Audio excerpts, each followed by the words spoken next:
The Augusta Green Jackets capping off their first season at SRP Park with a fireworks show last night and a win today in their final game. A fitting celebration for an award-winning year. But from fireworks to concerts to parking, what's it like living next to a noisy neighbor? There were some concerns about things like noise and traffic when that ballpark was taking shape. And tonight, Leah Fernandez found people living closest to the stadium have a lot of different opinions about this first season. Leah. I'm standing on one of the boat docks in the Water's Edge neighborhood, and as you can see, it is right across the river from SRP Park. The biggest concern for the people living here is the noise, and hopefully you can hear it, but they're playing music right now, Dancing Queen. It's so loud you could sing along. Now for the people over on the South Carolina side, their biggest concern, traffic. My concern was probably traffic.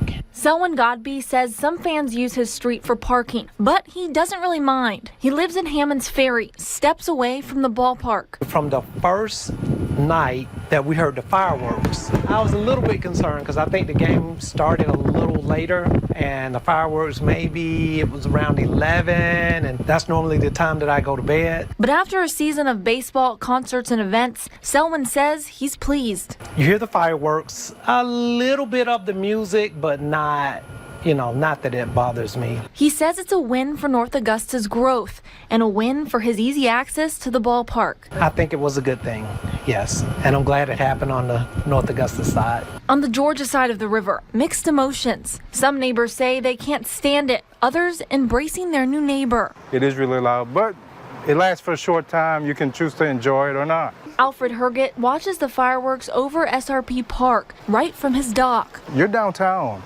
Expect traffic, expect noise. If you can't handle these things, then maybe you don't need to live here. While some call it an annoyance at bedtime, others say it's a free show and a new part of living in Augusta. You can't discount people or industries because they inconvenience you. I did talk to several people who didn't want to be on camera who say their biggest concern is still the traffic around SRP Park, and it's only going to get worse when they're done with the apartment complex that's on the other side of this stadium and the hotel. And we're not exactly sure what's happening in the stadium tonight, but Leah, the ball games were not as noisy as some people thought they might be, but that is interesting, Leah. Not the ball games themselves, but I am hearing that the concert was a lot worse and much louder, keeping a lot of people up at night. Leah Fernandez along the Savannah River Forest tonight, where